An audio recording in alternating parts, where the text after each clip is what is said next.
Hey guys, it's Havilland and welcome back to the channel. And this is the de Havilland DH.85 Leopard Moth from Flight Replicas. Now it's available for 2020 and 2024, and I'm reviewing this in 2024, because you have to purchase it for each version. You don't get it in both. Now, there's a weirdness with the file structure web by which there should be a manual available for it, and there is in 2020. It does not show up in 24, so I have some more heads up with that. Now, what is this aircraft? Well, it's a successor to the Puss Moth. Now, we had a freeware one of those, of course, and it basically built on the company's design for that to make a better aircraft. Now, this one, instead of having a fuselage with tubular steel framework, this is a lighter all-plywood structure which was used, allowing it to have much better range, performance, and capacity for the same type of engine. Now, this sounds like a weirdness, doesn't it? Oh my god, we're going backwards from steel tubular framework to wood. Hi, this is Geoffrey de Havilland, the same man who made the Mosquito. Yes, the Wooden Wonder? Yeah, that. So you can see why he made it out of wood. Either way. Now, it first flew in 1933, on the 27th of May, and in July it won the King's Cup race at an average speed of 139.5 miles an hour, piloted by the very same Geoffrey de Havilland. 133 of these aircraft were built, 71 of which were for owners in the British Isles, 10 for Australia, including one delivered to Nancy Bird Walter, the first female commercial air operator in Australia. Very cool. Other examples went to France, Germany, India, South Africa, and Switzerland, and its production ended in 1936. So 133 of those built total. Now, they were used in the military by the Germans, the French, the Belgian Congo, the Netherlands, which is what we're flying here, the Dutch Army Aviation Group, Portugal, South Africa, Rhodesia, Spain, Malta, Malaysia, the UK, and Yugoslavia. So we did actually press some in to service during the Second World War as communications and liaison aircraft. So there you go. Those were impressed civilian models. Now, in terms of capabilities, she had a Gypsy Major 4-cylinder engine, which was a air-cooled inverted inline piston with 130 horsepower. So you can see where going from metal to wood improved its performance. We have a 2-blade fixed pitch prop. Her max speed is about 119 knots. Cruises at 103. It's not terrible. And a range of about 621 nautical miles. Service ceilings around 21,000 feet. Well, enough fuss and bother here. Let's go take a look, shall we? Because I do like a bit of vintage aviation now and again. And this one is absolutely especially just that. Now, what is that here we see? That is... well, I'm sure we'll find out in flight. I'm pretty sure it might be an actual airspeed indicator. The spring, yeah, so as it's being pushed back by the wind, that could well be an airspeed indicator, which is quite a funky design. I like that. And yes, this is a ram air turbine for electrical power, because it hasn't got an alternator on there. So go figure. So yeah, fixed landing gear there, and what you'll see here, these vanes on our landing gear struts, these are movable. Underneath this cowling cover, there is a mechanism, and you can rotate these around to actually act as an air brake, which we'll do once we're flying. Now, there's shinier versions as well, and there's matte versions like this one. That's our exhaust under there. This is, of course, the Dutch military version, so it's like a matte silver. Let's hop on inside, shall we? Okay, so we have our windows, and we have our doors. And our parking brake is on our door. Go figure. Pop this old girl open. This is our landing gear legs. Watch this. Yeah, see? Look at that. Those are essentially our spoiler. And we can selectively position that wherever we like to give us more or less drag. So a rather cool little feature of the aircraft. Now you can click on these dots here to sit in the back seat and fly from here. Now one would think you could have an actual control stick there. They were able to be flown dual controls. And you have rudder pedals here, of course.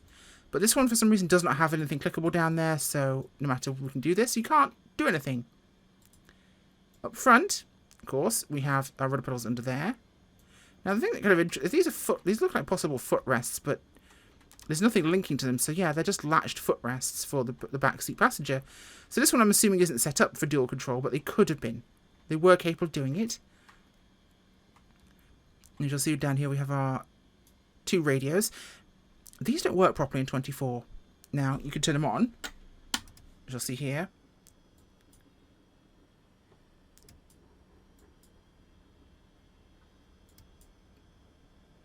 not sure what this actually does. There's nothing describing it, and again, the manual's not available. As you see here, this is on, but nothing will actually click or drag it. So that cannot be turned. In 2020 it can. In 24 it can't. So you can't turn on the radio or the nav thing until it's patched in 24. But there you go. This was otherwise not operational to be actually used, which is a bit of a downside. There is our trim. And as you can see there, you can see that speed indicator. We do have an airspeed indicator here. And here are magnetos. Nice and simple aircraft. Starters very early war, which is quite nice. And there is actually an added autopilot in here. So if a heading and altitude hold, of course, we can technically use, but not clickable in 24. So this obviously will work in 2020, and that's fine. But if you're going to release this, and this is a negative I'm going to actually put on this right away, if you're going to release an aircraft into the marketplace for a sim, you're saying it is compatible with that sim. So these features might work in 2020, that's fine. And if it's a port over that you're bringing from 2020 into 2024, I expect there might be bugs. When you are deliberately releasing it in both marketplaces, I do not expect bugs, so I consider that to be a major negative. As cool as an aircraft is, and as decent looking, it's not everything to write home about in terms of texture. There's also a gap in the door there, you can see light. It's okay, and it's £11–12, so not awful. Let's get us started, shall we? So our fuel, by the way, is up here. And we have, weirdly enough, we have other features, but we have also the ability to turn these nozzles around and open air vents, but although nothing happens when we actually do the vent slider. So it's a little bit of weirdness there. Pull only in case of emergency. I'm not sure what this does. But maybe it, I don't know, allows the roof to come off or something, but you can't actually click it. So that's okay. Otherwise, just normal seating in an aircraft. Right, let's get started up, shall we? Oh, hello. I was at full throttle. Let's stop the aircraft here. Now, we are at Maastricht-Aken, here in the Netherlands. Because I'm flying the Dutch version, I just thought it'd be kind of nice. So that should be our parking brake released, I think, if I'm not too crazy. No, that's off. That's on. Back is on. Forward is off. Okay. Let's get my head turning here. Now, again, it's not a very complicated aircraft, but we're going to give it a little go and see how she is. I chose this airport for a specific reason and a specific person. She knows who she is. That lives in this fair city. And I thought it'd be quite nice to fly here. See, as soon as I saw the liveries, I saw a Swiss livery and was going to automatically go to Switzerland to fly this. But thought, you know what? I've never actually flown in a review video in the Netherlands, so we're going to do just that today. And yes, it's Maastricht-Aken, as technically the airport shares its name/service with the German city of Aachen, just across the border.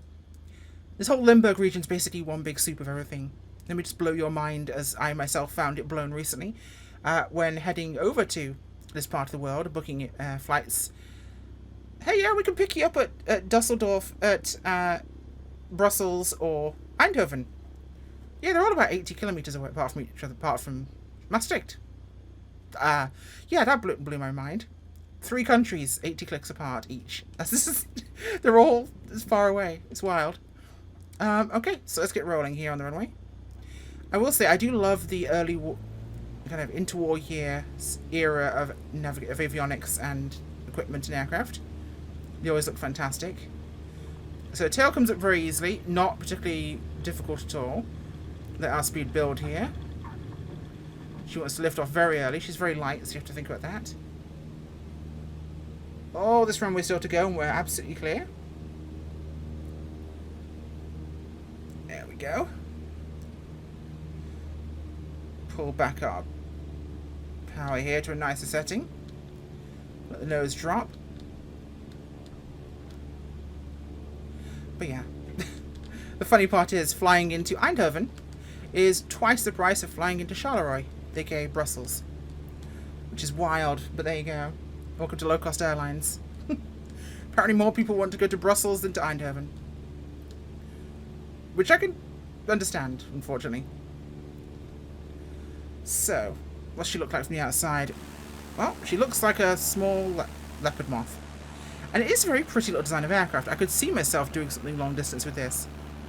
And I do love how the exhaust just works its way all the way out underneath the fuselage there and ejects into the airstream. Probably goes this far back so it's this actual airflow is pulled out and away rather than the laminar flow sticking it close to the fuselage, which could cause overheating of the fabric and could cause issues. So there is some sense to why the exhaust looks like that, but it's quite unusual, is it not? Also, I wanted an excuse to fly this Dutch livery, because I don't think I've actually flown a Dutch liveried aircraft in any sim before. So I figured I might as well make a difference. And here's Maastricht, down here. The southernmost city of the Netherlands. And she's very gentle as an aircraft. Like I said, it'd be lovely to be able to use those things there. If you runway started, I suspect they'll probably work. But unfortunately, actually turning them on in this version is not that functional. Now, let's see what happens when we pull the power out here. And we will drop those. Ooh, wow. Like a brick. That's quite an impact off those air brakes. That'd be quite useful for the bush, I suppose. You get such a dramatic difference in speed there. Visibility is fantastic, and that is actually working in for its purpose. Yep, heading up towards 80. As a backup, that's actually not bad as I'm passing through. Yeah, so the spring is at light, and it's basically as the airflow hits that board, essentially, on the front of that little meter. It's not accurate, but it's not terrible in terms of the airflow over the wing. Now, I don't see a pitot on this, so is that actually somehow reading out on our airspeed indicator? Because, yeah, as far as I know, I don't think I saw a pitot tube anywhere. Oh no, there's a pitot there. Sorry, I was wrong. So it's got a backup airspeed. That's not a terrible concept. Obviously, it's using a stock figure in 2024, selectable from the 2020 ones. Like I said, if you're going to release something to 2024, it would be nice to see it released with the various functions and things it should have. Because that just feels like it's common sense, to be honest. And if you're just going to release a port over, that port over should be fully functional. So the issues with the radios should not be present. Really shouldn't be present. And yes, unfortunately, due to something occurring, you can't quite access the files to where the... because of how it streams certain things, of course. You can't quite access the... You'd have to basically download this from the marketplace, which we can't do just yet. So obviously, once we can fully download assets from the marketplace, or the default sim aircraft, we'll be able to actually get access to things like, included manuals in the folder. So when a developer releases an aircraft in the marketplace, that is accessible, because currently it's not, unless you basically just install something to community. So down below is Maastricht. Beautiful city. I'm heading to Gamescom in Cologne, Germany in August, and I will be here in the beautiful city of Maastricht before then. So I'll get to walk around this area. That'd be quite cool. Okay, so I head ourselves back towards the airport. It's not super far away. In fact, it's right over there. Hard to miss. And plenty of runway to use too. And that's the station right there. Super close to everything. Super close to everything. Okay. So she's not a bad flyer, actually. I really do like this aircraft. Now, if they were to tart it up and... I'll just close the window, see what the difference in sound is like.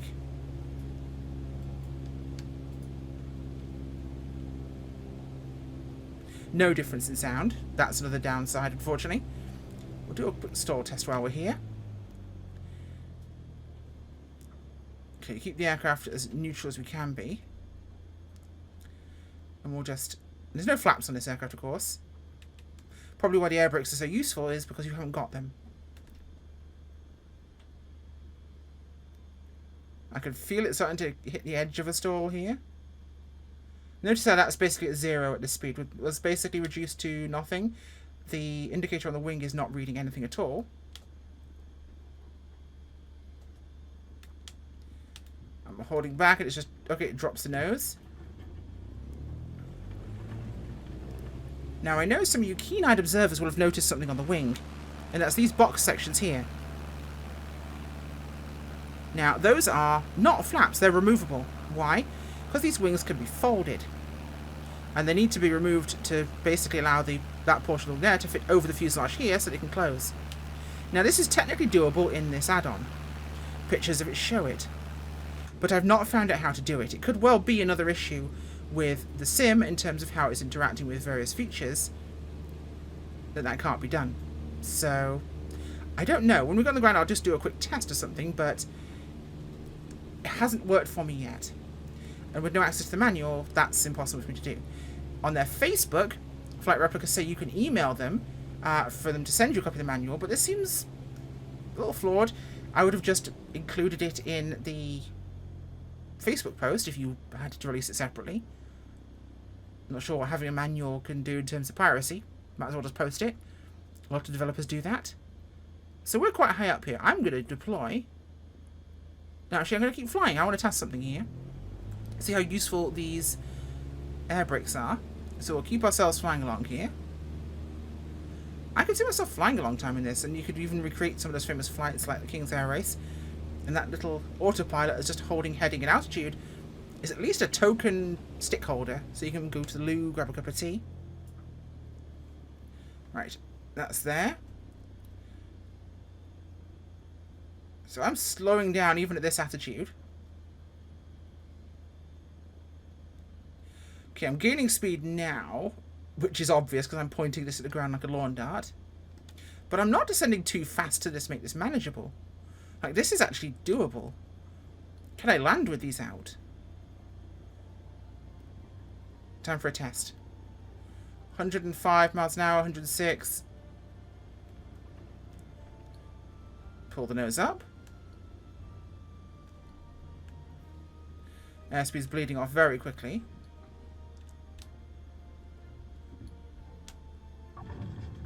Not bad at all. Yeah, those air brakes are fantastically useful. Even if you didn't use all of them, in terms of actually giving the aircraft the ability to slow down very quickly.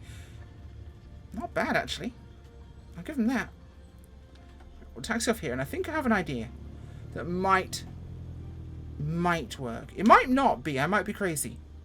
But there's every possibility it might be a thing, so we'll cut our power or level on some batteries, just on purpose here for this. I'm going to stop us gently here. I'm going to put the parking brake on. So I'm just wondering if this is one of those issues of technicalities. Now this is forward.